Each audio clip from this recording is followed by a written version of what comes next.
Hello guys and welcome to Watching Time. Today we are going to be talking about this very beautiful Tag Goyer collaboration with Bamford.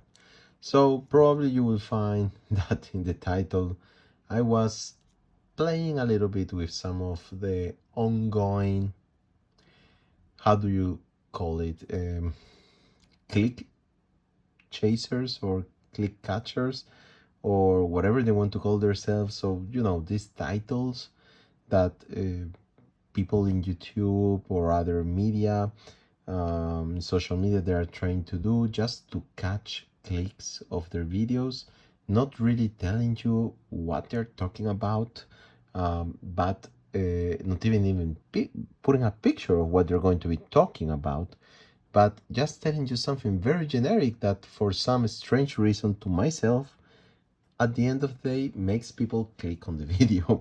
So most of the time it's like, oh, you won't believe what happened to me. Oh, yes, probably I will believe it. I don't really care at the end of the day.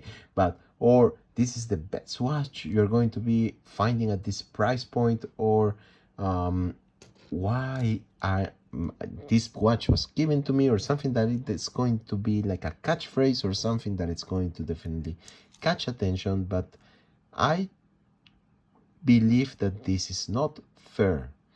This is playing with your intelligence and playing like you are a dumb person, and you are actually going to be clicking just some random video because you read a title that seemed interesting for some reason, or you are just curious.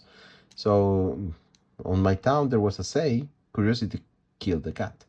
So I don't know.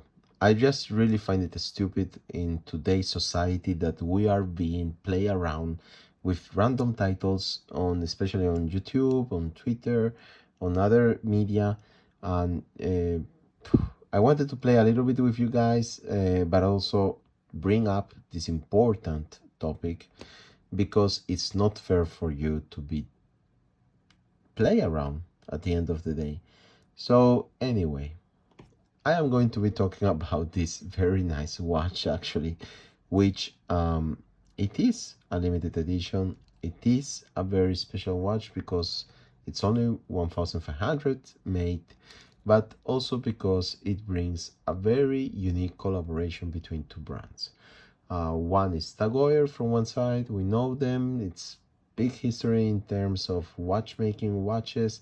They have been there for a long time, part of the watch group, and some iconic pieces like, for example, the Monaco, the Carrera, and here we have the Aqua Racer, maybe not the most iconic of their watches in the line, but definitely a timepiece that have won a piece of history in terms of diverse watches.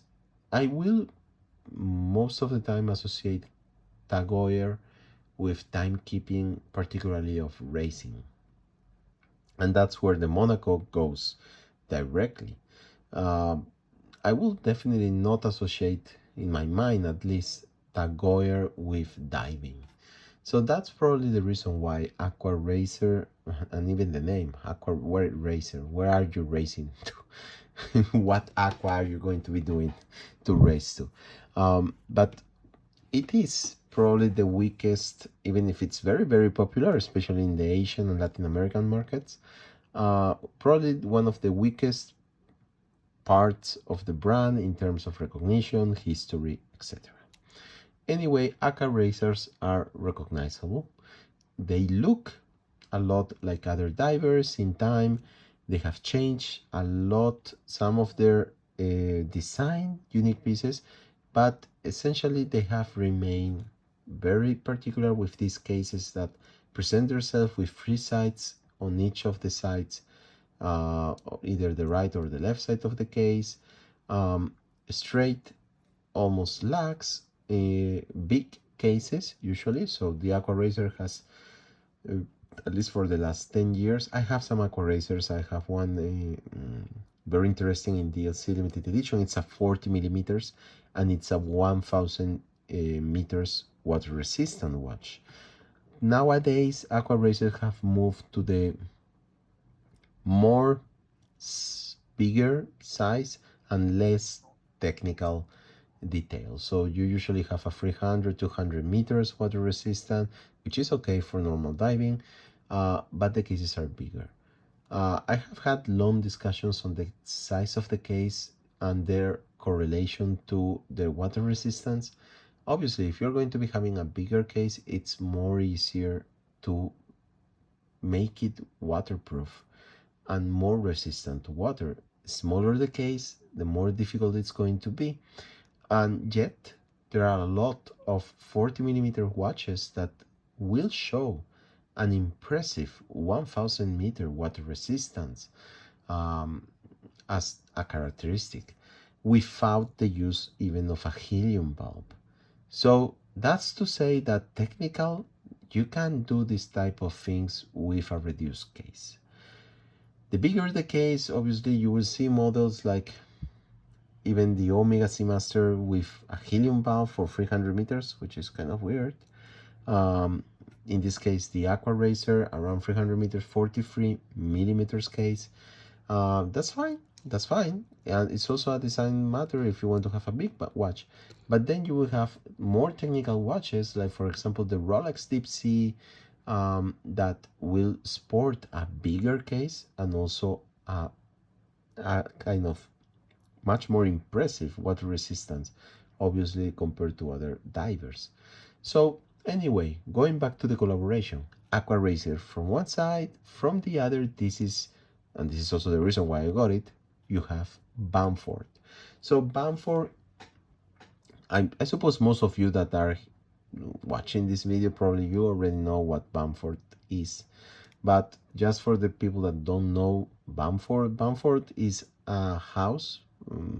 They customize watches. They are specialized in customization of watches, and they also sell watches, obviously under their brand.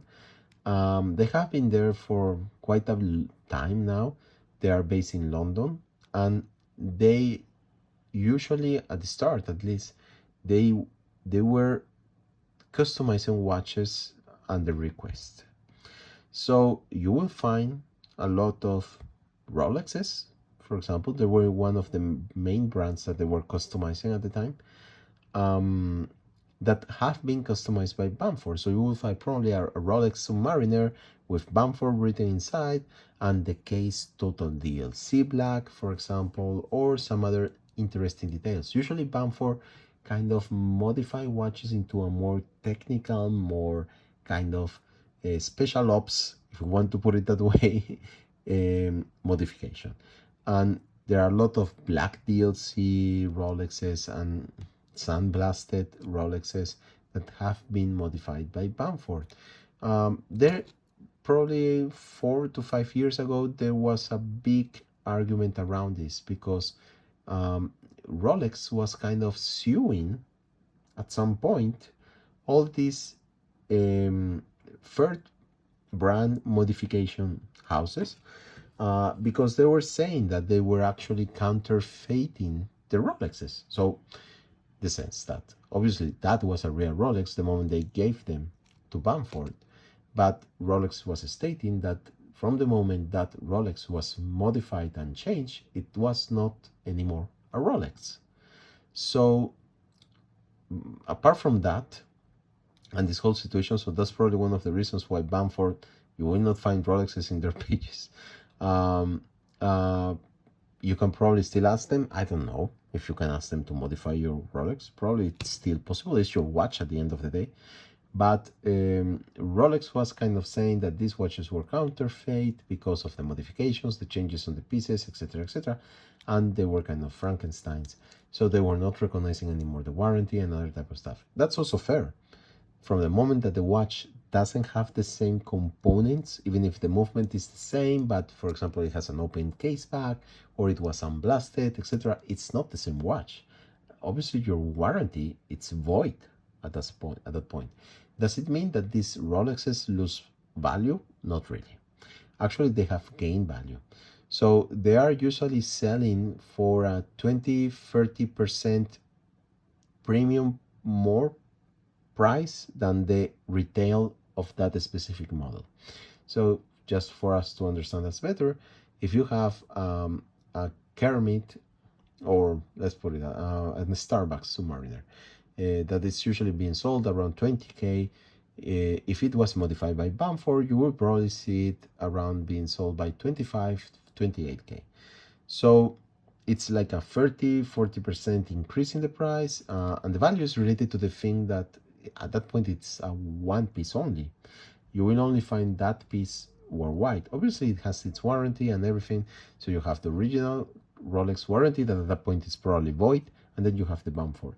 So I don't know exactly how that works right now, but you will have a unique piece, yes, obviously, but at the same time, uh, I don't know, I wouldn't be modifying a watch that I bought, at least from a Rolex. I feel more comfortable modifying a Tissot or something like that. So anyway, that's my thoughts.